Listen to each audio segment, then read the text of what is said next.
Bem-vindos todos a mais uma mesa redonda promovida pela The Economist Events e patrocinada pela GSK, cujo título é o Pós-Covid, reconstruindo os programas de imunização pediátrica.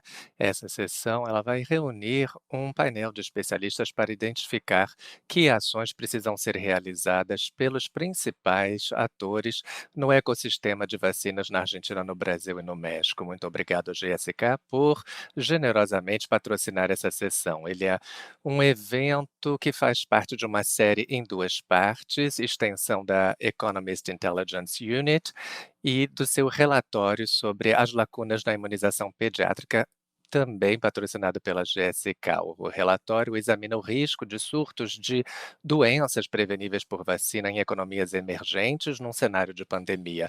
As economias emergentes estudadas nele são 3 países latino-americanos, Argentina, Brasil e México, e 2 países na Ásia, a Índia e o Vietnã. Ele está disponível para download a partir da interface dos participantes durante o evento. O evento vai se concentrar na Argentina, no Brasil e no México. E haverá tradução disponível ao vivo em espanhol e em português, assim como vídeo on demand também com tradução ao vivo. Eu agora gostaria de apresentar os componentes da nossa mesa redonda de hoje.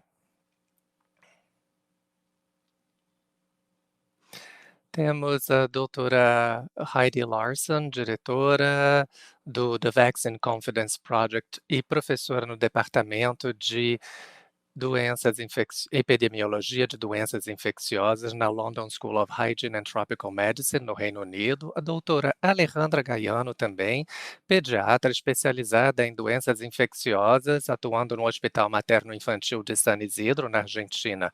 Doutor Jaime Sepúlveda, diretor executivo da Global Health Sciences, também professor na Universidade da Califórnia, em São Francisco, Estados Unidos, e o Dr. Cláudio Maierovitch Peçanha Henriques, coordenador de epidemiologia e do Núcleo de Vigilância Sanitária da Fiocruz em Brasília, no Brasil.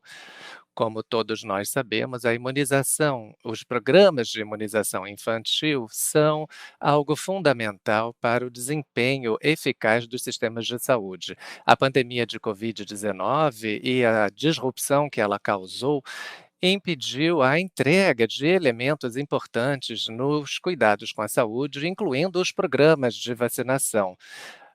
A Economist Intelligence Unit, na verdade, publicou um relatório sobre essas lacunas na imunização pediátrica, concentrando-se em 4 doenças: sarampo, eh, coqueluche e também a diarreia induzida por rotavírus, além de formas de meningite preveníveis por vacina, além de vacinações recomendadas pela OMS que ajudam a controlar as anteriores. A incapacidade dos países estudados nesse relatório de oferecer uma vacinação abrangente e uma cobertura suficiente, de acordo com os níveis recomendados internacionalmente, ela é oriunda de várias questões. De acordo com a Unicef e a OMS, a cobertura global de vacinas importantes para a infância, ela reduziu-se em 2 a 3% em média, e apesar dos declínios relatados em termos de cobertura no primeiro ano da pandemia, eles foram, na verdade, menores do que o que havia sido modelado pelos especialistas. Nós tivemos, contudo, 23 milhões de crianças, em números absolutos, que deixaram de receber a vacinação básica em 2020, e esse número é alarmante, o que pode ser, com certeza, um ponto de atenção. Enquanto na Índia e no Vietnã há uma carga maior de morbidade e mortalidade por doenças preveníveis por vacina, a cobertura vacinal ela tem melhorado em anos recentes progressivamente comparado com territórios na América Latina. Na América Latina, por sua vez, temos observado nos últimos 5 anos um declínio na cobertura vacinal e os especialistas estão preocupados com o risco de ressurgimento de várias doenças preveníveis por vacina. Será que os sistemas de saúde, à medida que eles se reorganizam durante a pandemia, serão capazes de priorizar de maneira suficiente os programas de imunização pediátrica? Bom, agora eu gostaria de levantar alguns pontos para alimentar a discussão, né. O relatório já mencionado, ele mostra que, todos os programas vacinais, em todos os países cobertos, ofereciam uma cobertura abaixo do ótimo, devido a várias, questões. Mesmo antes da pandemia, nenhum país atingia 90% de cobertura vacinal da população alvo, que é o mínimo recomendado pela OMS e seu Plano de Ação Global de Vacinas. No final de 2020, os países da América Latina não tinham alcançado essa taxa. Eu tenho uma pergunta para o Dr. Jaime Sepúlveda: quais, sistemas de saúde dos países têm sido pegos de calças na mão durante a pandemia e como esses países podem rapidamente se recuperar? Olha, como você disse, o declínio foi de apenas de 2 a 3% na imunização infantil, mas temos aí 23 milhões de crianças que deixaram de receber doses de vacina. Mas o número é muito maior ao redor do mundo e certamente na América Latina. Nós temos fortes evidências e dados a partir de fontes independentes que nos mostram que o declínio na cobertura em imunização infantil tem sido muito maior. Na verdade, esse declínio não se iniciou com a Covid. Em muitos países, essa redução tem acontecido nos últimos 5 anos, o que já foi reconhecido por várias organizações, eh, internacionais, como a PAHO ou mas eu queria dizer que esse declínio de 2 a 3%, na verdade, eh, não deve ser a base de nossas análises. Nós devemos nos basear em dados bastante, mais embasados. Eu sei que no meu país, devido a dados do meu sistema de saúde pública, os países normalmente subestimam os números de cobertura vacinal, porque não utilizam dados sorológicos robustos.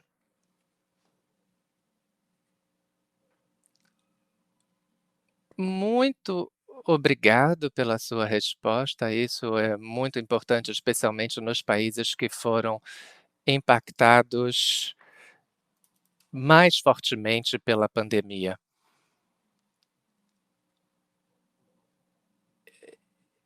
Eu vou agora fazer uma pergunta para a doutora Alejandra Gaiano. A redução da cobertura, ela é uma questão que depende de vários fatores que resultam de um contexto médico bastante complexo, também do contexto político, econômico e das interações sociais. Que fator representaria a maior barreira para a cobertura vacinal na América Latina e por quê, doutora? Desculpe, eu estou me posicionando melhor aqui, vou falar em espanhol também, para que me entendam bem. Como você estava dizendo, há muitas causas. As razões pelas quais nós temos baixa cobertura são inúmeras. Eu sou diretora de um programa de imunização na província de Buenos Aires, que é a província que tem metade da população do país inteiro. E, na verdade, nós estamos realizando trabalhos com os diretores regionais, justamente para podermos avaliar as causas e quais seriam as causas que têm mais impacto na cobertura vacinal, exatamente.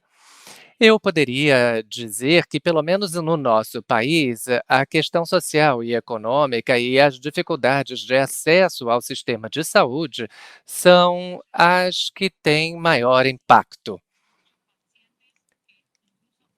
Há muitos pacientes que, mesmo antes da pandemia ou durante a pandemia, encontram dificuldades de ter acesso a ambulatórios. Em alguns casos, durante a pandemia, sobretudo, os ambulatórios estavam fechados ou, de alguma forma, os próprios profissionais que aplicavam as vacinas estavam tentando recuperar o calendário vacinal. Nós avaliamos em que grupos em que faixas etárias temos mais dificuldades e as piores coberturas têm sido observadas, como disse o doutor Sepúlveda, as coberturas mais administrativas que não são reais são a pior taxa de cobertura, ela incide sobre mulheres grávidas e depois crianças com menos de 18 meses. E nós temos medo de ver um retorno do sarampo, porque nós temos aí uma população mais suscetível. Também temos taxas de coqueluche, alguns casos de meningite também e do vírus influenza B. Muito obrigado pelos seus comentários, doutora Alejandra Gaiano. Sim, certamente nós temos alguns elementos que são mais determinantes, inclusive essas situações socioeconômicas que já eram um problema mesmo antes da pandemia iniciar-se. E é interessante também saber que as suas principais preocupações são com as mulheres grávidas e com crianças abaixo de 18 meses. Muito obrigado pela sua contribuição, pelos seus comentários. Eu agora tenho uma pergunta para a doutora Heidi Larson. Doutora Larson, entre os países abordados, aqueles com mais recursos nos seus sistemas de saúde, como países na América Latina, têm mostrado declínios nas taxas de vacinação, mas aqueles com menores recursos, como aqueles na Índia e no Vietnã, têm colocado um foco maior em alcançar os benefícios e o valor de uma oferta de imunização infantil. A senhora poderia comentar um pouco sobre por que nós estamos vendo essa diferença entre a Índia e o Vietnã, por um lado, e os países da América Latina? Em alguns desses países de baixa renda, eles têm tentado aumentar a cobertura vacinal há algum tempo e, de forma bem-sucedida em alguns contextos. Eu acho que o que está acontecendo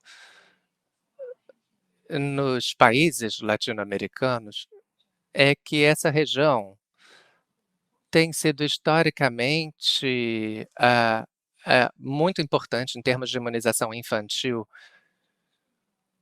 e eu acho que estavam um pouco, digamos, orgulhosos de como as coisas estavam se saindo bem e, de repente, eh, talvez tenham relaxado um pouco, o que causou um pouco uma erosão também na confiança do público na imunização devido a informações veiculadas nas redes sociais e etcétera, e também devido a algumas falhas do sistema. Eu acho que, isso acabou afetando esse impulso inicial que era bastante positivo. Então nós temos visto como na Índia e no Vietnã, por exemplo, onde essas taxas eram mais baixas, nós temos observado uma mudança positiva. Acho também que eles estão mais acostumados com ter que realizar esse esforço extra e, lidar com crises. Então acho que esse declínio, já apontado anteriormente, ele é real, mas e há muitos rumores, muitos boatos que circulam, o que é um fenômeno novo, né, nas redes sociais, e isso acaba alimentando percepções enganosas sobre a importância das vacinas e o sistema de saúde, algumas informações dizendo que as vacinas que são administradas estão fora do prazo de validade e etcétera, e isso tudo afeta a confiança no sistema.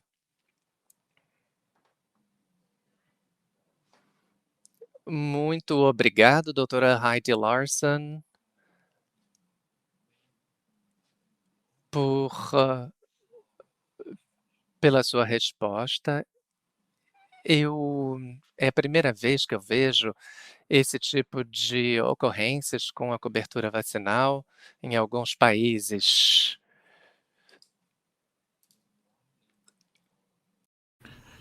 Eu agradeço pelos seus comentários.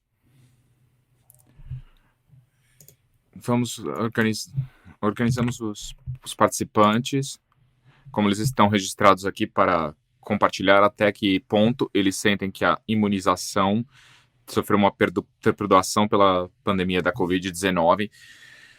E eu gostaria de indicar os resultados. 50% indicaram que foi um impacto significativo devido à pandemia, teve um grande impacto de perturbação da imunização, e uma quantidade moderada, de acordo com 33%, do programa de imunização. 0% responderam que em até certo ponto, 8%, uma quantidade mínima, e nem um pouco, também tivemos 8%. Então tivemos essa distribuição dos participantes. Agora eu vou perguntar o Dr. Cláudio uma pergunta. É importante para ter, em geral, se viu um declínio durante a pandemia. Até que ponto o senhor acha que as imunizações pediátricas sofreram um impacto da pandemia na América Latina? O senhor tem uma opinião? Bom dia a todos. Muito obrigado pelo convite. Eu devo dizer que eu não poderia concordar mais com o Jaime Sepúlveda sobre a análise do que estava acontecendo durante a pandemia e após a pandemia. O Brasil, nós costumávamos ter muito orgulho do nosso sistema de imunização. Parte do nosso sistema de saúde único, o SUS. Então, não é possível falar sobre isso sem falar um pouco sobre algumas determinações legais. O declínio das imunizações no Brasil começou com a pandemia. Atingimos bons números em 2015 e depois começamos a ver um declínio na nossa taxa de vacinação em todos os grupos, especialmente com foco em alguns grupos, quando pensamos em adolescentes com relação ao HPV e em crianças depois do primeiro ano de vida.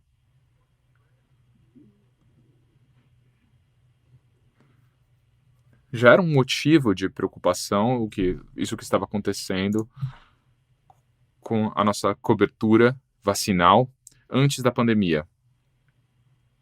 E, por alguns motivos, as prioridades de políticas de saúde no Brasil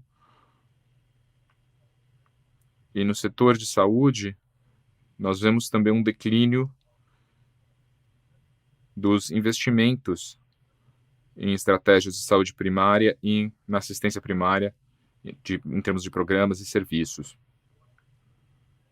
E, então, nós chegamos na pandemia já com esses problemas presentes, já víamos eles. Durante o primeiro ano da pandemia, os nossos números foram terríveis. Todos os grupos, todas as taxas de vacinação despencaram.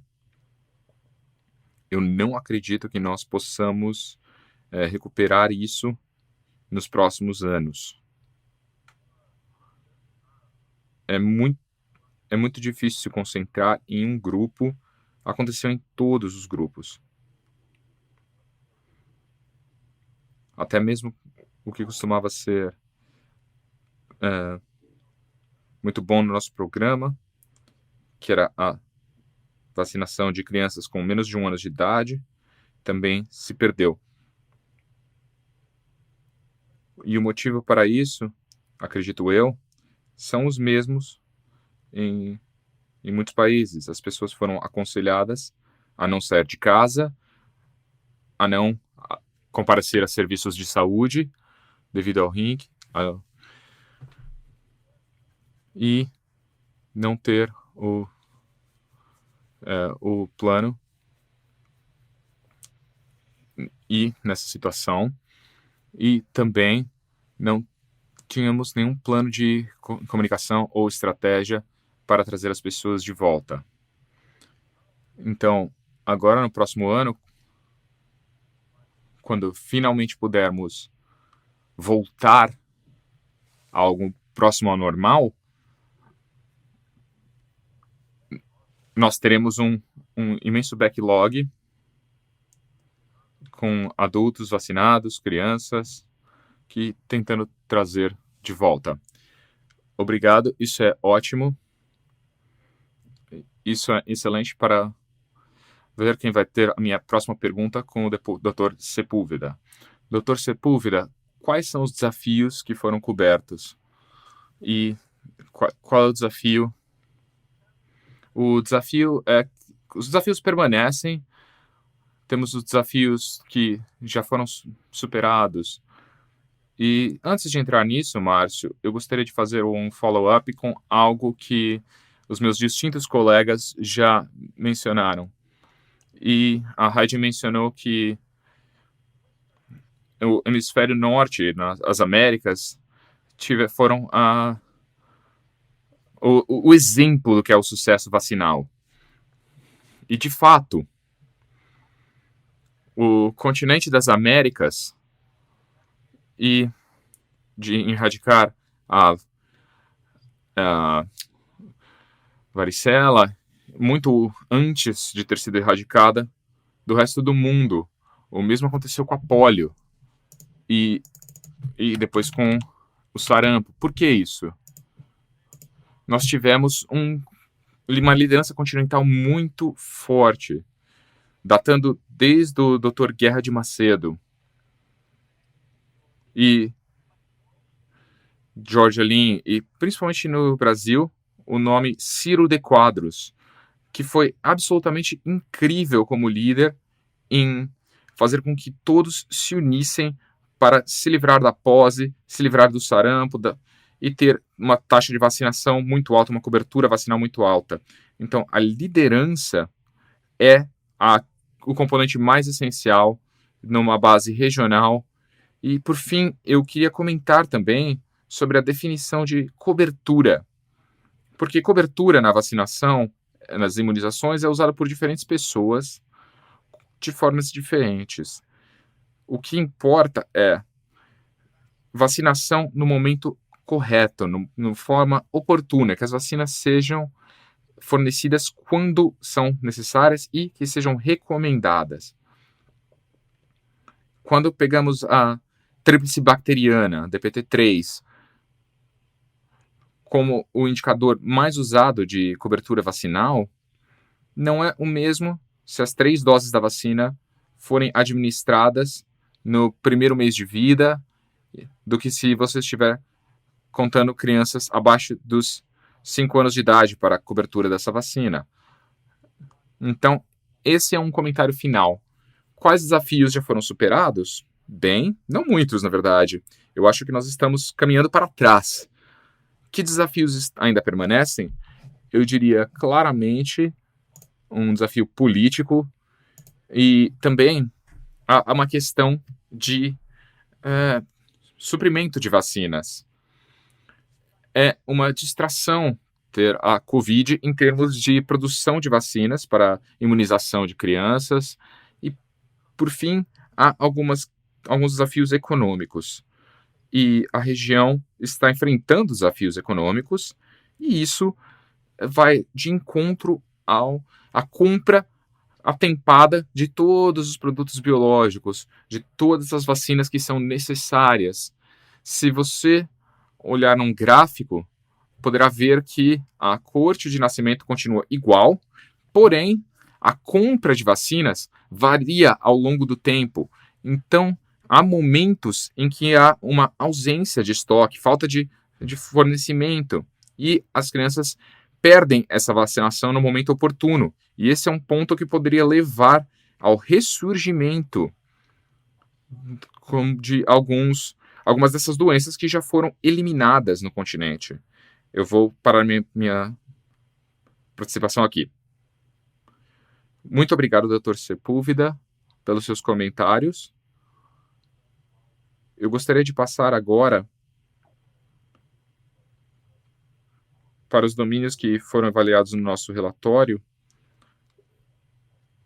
dos sistemas de saúde, os recursos dos sistemas de saúde, o desempenho dos programas e a oferta e demanda. E eu vou perguntar algumas perguntas específicas para a doutora Sandra Gaiano. Doutora Gaiano, por favor, fique à vontade para responder em espanhol, se sentir mais à vontade. Então, a minha pergunta seria: como a Argentina conseguiu ter um grande sucesso no seu sistema de saúde, nos seus recursos, no domínio de recursos de saúde, especialmente em um momento em que o país estava enfrentando uma crise econômica grave? Você poderia me dar sua opinião em relação a isso? Jorge, tivemos problemas de conexão, então não entendi muito bem. Eu estou no hospital, então há um pouco de ruído aqui. Eu peço desculpa, mas eu estou aqui no hospital no momento. A pergunta é: como a Argentina fez para ter um bom desempenho no seu sistema de saúde durante a pandemia em geral, não só em termos de vacinas? Eu acredito que a liderança adequada do governo nacional e das jurisdições, a liderança, como o Dr. Sepúlveda disse, é fundamental. Eu concordo completamente, e que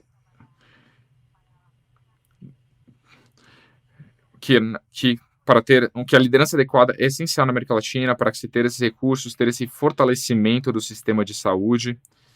A verdade é que a nossa ministra de Saúde, especificamente, é uma vacinologista.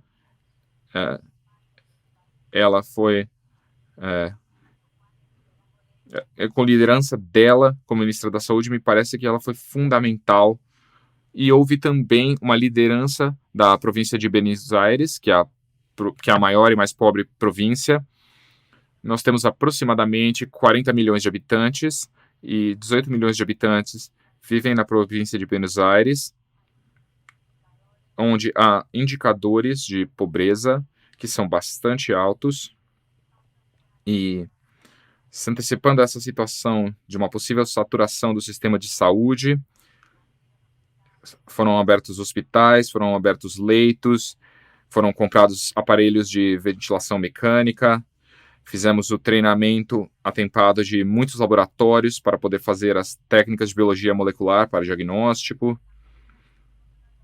E também fomos um dos poucos países que geramos acordos de compra com as vacinas da pandemia, com os quais nós tivemos de forma relativamente mais cedo do que outros países, e a equipe de saúde demonstrou muita fortaleza em organização, um ponto muito forte e muito compromisso, e seguindo com esse desempenho nas diferentes jurisdições, foi algo heterogêneo. Acredito que nós tivemos um bom desempenho em geral, com uma boa taxa de letalidade relativamente baixa e basicamente sem nenhuma saturação do sistema de saúde nas terapias intensivas. Em nenhuma das zonas tivemos uma saturação do sistema de saúde, que era um dos nossos temores.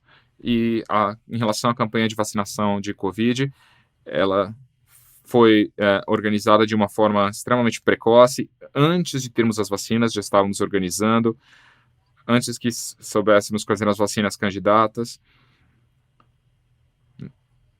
Nós, com a experiência que nós tivemos com a campanha de vacinação da pandemia de H1N1, já tínhamos essa organização a nível nacional e começamos a gerar as ações, a capacitação dos possíveis vacinadores, e etc., para que assim que a vacina chegasse, nós pudéssemos começar a aplicação. Por isso que já em dezembro começamos a aplicar a primeira vacina da pandemia. E a verdade é que nós já temos há 15 semanas uma baixa de casos, baixas taxas, e temos hospitais de campanha, os hospitais maiores, que não têm nenhuma internação por Covid. E no meu caso especificamente, foi bastante emocionante o impacto que nós tivemos com a campanha reduzindo as taxas de mortalidade. Muito obrigado pelos seus comentários. Eu concordo plenamente que uma forte liderança por parte do governo é algo bastante eficaz quando nós pensamos numa boa distribuição dos recursos, no caso, as vacinas, o que pode evitar uma piora nas taxas de letalidade. Eu agora tenho uma pergunta para a doutora Larson. O sarampo foi eliminado da região da América Latina, né, incluindo o Brasil, México e a Argentina. Como isso, pode afetar a imunização infantil em relação a sarampo? O sarampo é, na verdade, um indicador bastante fundamental. Como já foi mencionado, tem sido talvez o principal indicador de como o sistema tem se saído. Mas a questão com a vacina de sarampo é que sarampo é a doença infantil mais contagiosa, mais prevenível por vacina.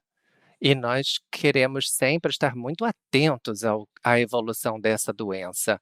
Nós temos visto desde alguns anos atrás, globalmente, um fenômeno de que, com a redução das coberturas vacinais ao redor do mundo, nós vimos um ressurgimento do sarampo, e isso foi realmente algo que chamou a nossa atenção. Agora estamos novamente atentos à medida que as curvas de Covid estão se reduzindo. Uma outra questão com a vacina contra o sarampo, nós já tivemos alguns bloqueios ao longo do caminho, por exemplo, o mito de que a vacina SCR, tríplice viral, poderia causar autismo, e isso acabava gerando ansiedade em pais e tutores, e ainda há boatos circulando a esse respeito. Nós temos também uma série de preocupações com relação à Zika, e as pessoas ainda culpam a vacina tríplice viral por alguns acometimentos. Mas apesar disso, há muito trabalho que pode ser feito, e eu acho que essa é a vacina que cria a maior ansiedade, em todos, na qual nós queremos ver uma redução dos números em termos de doença. Muito obrigado. Eu tenho uma pergunta agora ao doutor Maierovitch. Doutor Maierovitch, como o Brasil está se saindo com a questão do suprimento de, princípio ativo e vacinas?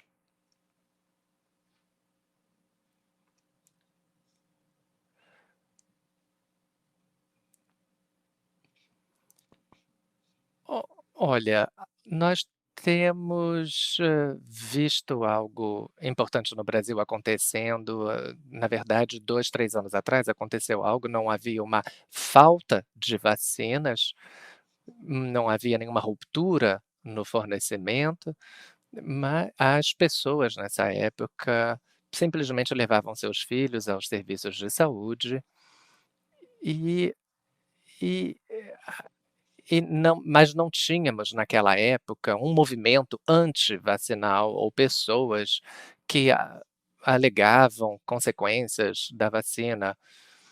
Eu não acho que a hesitação fosse, eu não acho que a hesitação possa ser considerada a principal razão para o declínio que temos observado nos últimos 2, 3 anos. Acho que pode ser o caso ainda no futuro, mas precisamos trabalhar melhor em campanhas de comunicação e também atuar mais de perto, junto às redes sociais, especialmente se pudermos difundir o valor do nosso trabalho e, as estratégias em atendimento primário. Nesses locais de atendimento primário, na verdade, os profissionais estão muito próximos dos pacientes e da população, e eles podem ser a nossa principal linha de comunicação. As pessoas têm confiança nesses profissionais, os conhecem, estão com eles com frequência. Mas agora, nesses locais, há uma falta de pessoal. Então, nós precisamos, de uma orientação para que esse movimento seja levado a cabo, e seria uma solução boa para nós. Não acho que a hesitação vai crescer tanto no Brasil, se nós fizermos o que temos que fazer, como eu já mencionei. Apesar de não termos, líderes como no passado, acho que é possível atuarmos no âmbito municipal, no âmbito estadual e chamar as pessoas para comparecerem aos serviços de saúde, divulgando a importância das vacinas e das campanhas, o que acontece quando uma doença que é prevenível por vacina ressurge. Então, acho que perdemos um pouco esse compasso. As pessoas simplesmente, por não terem visto determinadas doenças durante muitos anos, acham que elas desapareceram. E não é essa não é a realidade. Então, às vezes pensam: "Não, minha família, eu, todos estamos vacinados, eu não preciso vacinar meus filhos", mas nós precisamos esclarecer a população.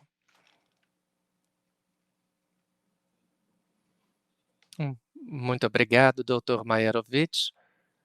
Eu tenho uma pergunta para o doutor Sepúlveda. Como é o desempenho do programa de imunização no México em em termos de cobertura? Como o senhor acha que o México está se saindo?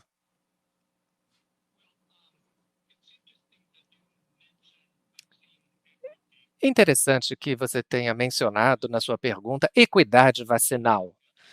Eu já fui ministro da saúde no México e o doutor Comate, na verdade, eh, quando ele era ministro, ele falou de equidade, em imunização, que seria a tentativa de se chegar a uma imunização universal, vacinando qualquer criança em qualquer lugar.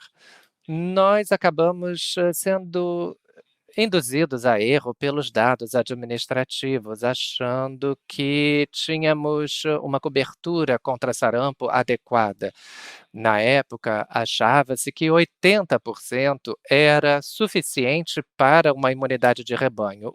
E isso acabou levando a um desastre com a epidemia de sarampo de 1989, que, devastou o país, matando milhares de crianças, especialmente no sul do México e em comunidades indígenas.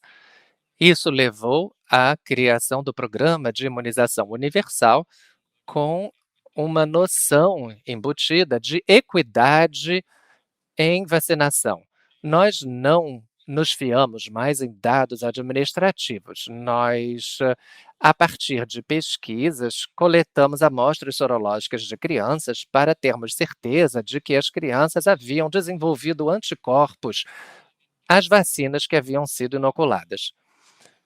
E em 2, 3 anos, nós conseguimos alcançar a vacinação universal com uma taxa acima de 93% para todas as crianças em todo o país. Infelizmente, algumas mudanças no governo e algumas mudanças de prioridade fizeram com que a vacinação deixasse de ser uma prioridade. E agora, falando de equidade vacinal, existe uma pesquisa independente.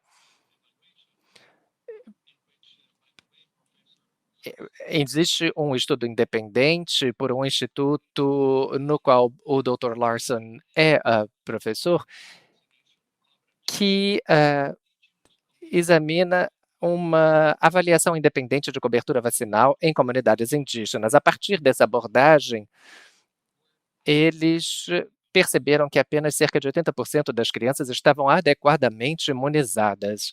Quando nós, por outro lado, observamos os relatórios oficiais, os números que surgem são de 90 a 92% de crianças totalmente vacinadas, com todas as vacinas, ou seja, é muita discrepância. E é por isso que eu insisto em avaliações independentes com dados sólidos. E eu quero dizer com isso sorologia, pesquisas, levantamentos que de fato possam nos garantir que a informação que nós estamos obtendo está correta, para que possamos também entender e antecipar, porque em saúde pública a antecipação é uma palavra-chave para evitar surtos, epidemias e até pandemias futuras.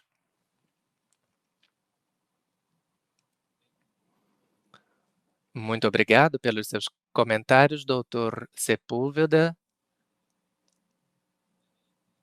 Eu vou voltar agora para a nossa enquete. Nós havíamos perguntado a participantes para dizerem que aspecto da imunização pediátrica requer maior atenção de legisladores e de líderes em programas vacinais na América Latina. 25% responderam que os recursos nos sistemas de saúde devem receber mais atenção, 33% responderam que a cobertura vacinal, ou seja, o desempenho dos programas, devem receber essa atenção. 33% responderam que a vigilância, prontidão e a adoção de recomendações deveria ser priorizada. Apenas 8% disseram que oferta e demanda e hesitação em termos de vacina deveriam ser priorizadas. Muito bem, eu agora vou voltar ao doutor Larson. Como podemos recolocar a imunização infantil de volta na agenda e nas prioridades?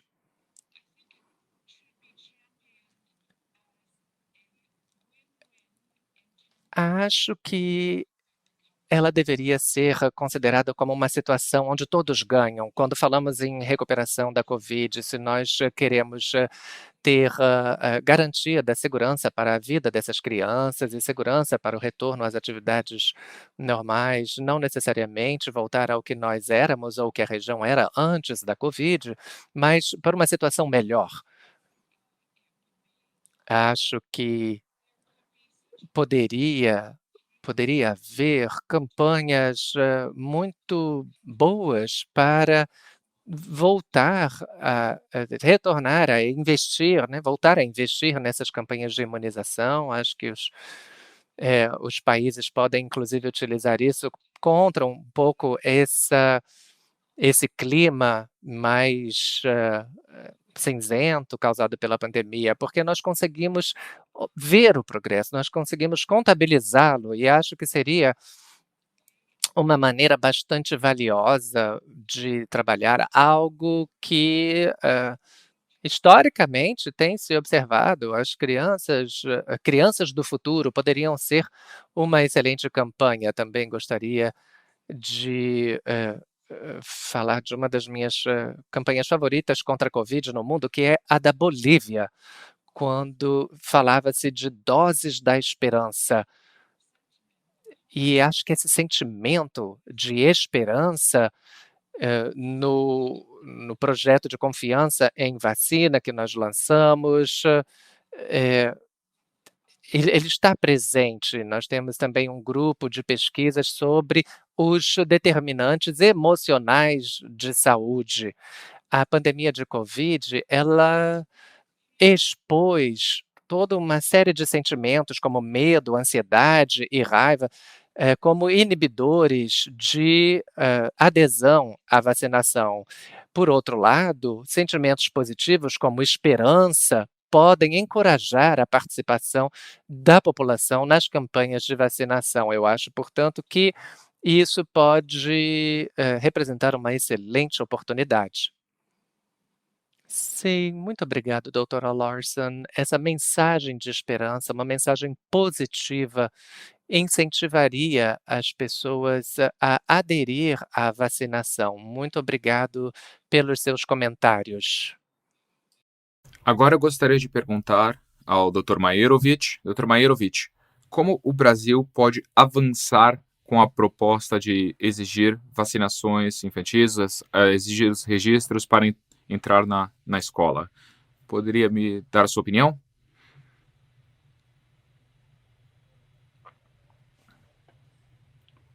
Bem, eu não acho que nós teremos muitas mudanças neste ano. Todos estão concentrados na Covid. Hoje em dia, estamos vacinando as pessoas em bons números e levou muito tempo. O Brasil começou muito devagar. O Brasil foi ficou para trás quando as vacinas, quando poderia já ter feito isso. E agora eu acho que nós estamos chegando nessas metas de vacinação para vacinar 2 milhões, um pouco mais. Esse é o nosso foco. Mesmo quando pensamos em questões nas cidades mais distantes, elas poderiam fazer mais simultaneamente. E temos a vacinação em todo o país e também trazer crianças nesse calendário ao longo da crise. Mas não há chance de termos um plano federal considerando as nossas necessidades com vacinação e considerando a Covid e considerando a rotina e o resto que devemos ter de vacinações em crianças. Como se não fosse ruim o suficiente, no ano que vem teremos eleições. Então, todos esses sentimentos negativos que estão comprimidos com o que o Dr. Larson mencionou, todos esses sentimentos serão externalizados via mídias sociais e via agentes governamentais. Então, eu acho que nós devemos ter essa meta de ter um plano com os governadores, com os prefeitos e com os representantes para saúde pública, para que tenhamos um plano. E considerando o que aconteceu com a Covid, o que aconteceu esse ano, uma coisa que eu considero ser estratégica, além do que eu falei sobre comunicação, é termos sistemas de informação. Atualmente, nós temos um sistema de informação que nos permite ter informações individuais. Então, é possível para que os profissionais de saúde consigam buscar as crianças, pesquisar as crianças, pessoas que perderam o calendário vacinal, que estão fora desse calendário, e entrar em contato ou visitar as suas residências para levá-los à vacinação. Não é algo que está disseminado em todo o país, mas é algo que estamos tendo um grande progresso. E eu acho que isso poderia ser algo que vai mudar o jogo na nossa política vacinal. Obrigado, Dr. Majorovic. A questão de sistemas de informação é certamente algo que o sistema de saúde, em geral, ainda não tem em Brasil, não só na vacinação, mas em todos os outros aspectos, como prontuários, em tudo que está relacionado no diagnóstico e outras doenças. Agora vou perguntar à doutora Alessandra, eu vou perguntar, pode falar em espanhol, fique à vontade para falar no idioma de preferência. Doutora Gaiano, a Argentina tem uma lista muito extensa de antígenos no programa de imunização. Como o país está avançando na vacinação a realidade é que, no momento, fizemos estudos para ver se a vacina de meningo B tinha um match, correspondia aos tipos que temos circulando na Argentina, com os subtipos. Foram feitos estudos que no Mar Branco, é o hospital de referência. Porém, por enquanto, a realidade é que estamos terminando a campanha de vacinação de Covid e estamos focados em voltar às vacinações do calendário nacional, porque, como comentei, e uma regra para introduzir essa vacinação, que em 5 anos e meio de acúmulo é o campeão, com muitos casos no Brasil, com os quais estão preparando campanha de recuperação das vacinas do calendário nacional e campanha de segmentos. Porém, por enquanto, essa é uma prioridade realmente de fato. Obrigado, doutora Gaiano. Eu vou lhe perguntar se vocês, conforme vocês estão se aproximando à parte final da nossa sessão, eu gostaria de fazer a última pergunta ao Dr. Jaime Sepúlveda. Dr. Sepúlveda, a estabilidade dos suprimentos de vacina, a sua sustentabilidade é um desafio em muitos países, como o México e os fornecedores de vacinas podem trabalhar juntos para garantir essa estabilidade no país.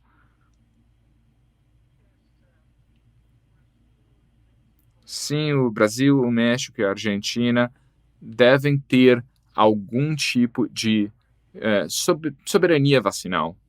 O que significa sempre ter essas vacinas e ter todas elas sendo criadas nos países. Há o conhecimento científico, nós temos a capacidade. E, de fato, no passado, esses países costumavam produzir suas próprias vacinas. Então, por que, com a exceção do Instituto Bustantan no Brasil e da Fiocruz, por que poucos locais no continente, no México, a Birmex, eles têm a capacidade, mas agora eles não são autossuficientes na produção de vacinas para os países. E talvez haja um motivo econômico para isso. Pode não ter boa custo-efetividade, fazer com que todos os países produzam todas as vacinas. Eu entendo isso, mas pelo menos os países deveriam ter os meios para poder garantir um suprimento estável de todas as vacinas que serão necessárias.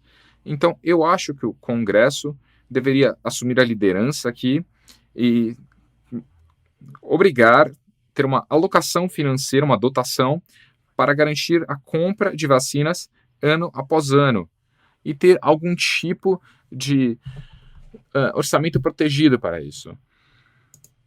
Eu agora, de ir para a nossa última sessão, essa última sessão deste vídeo, eu gostaria de resumir os principais pontos da nossa discussão. As vacinas não funcionam sozinhas, elas são parte de um compromisso político de financiamento, de uma estratégia coerente. Conforme os lockdowns acabam em todo o mundo, muitas doenças transmissíveis estão retornando. Precisamos ter uma cobertura vacinal para ter a imunidade de rebanho e evitar a ressurgência e prevenir o ressurgimento de outras doenças. É importante ter uma interação para garantir essa eficácia dos programas de vacina. Então, eu gostaria de agradecer a todos os membros do painel que participaram aqui hoje conosco, que estiveram aqui para... Eu agradeço pelo seu tempo, pelas suas palavras, pelos seus comentários. E obrigado mais uma vez pela GSK por tornar esse evento possível. Eu agradeço ao público por sua presença aqui hoje e por nos acompanhar nesta discussão. Agradeço muito a todos, foi um prazer vê-los. Obrigado pela sua participação.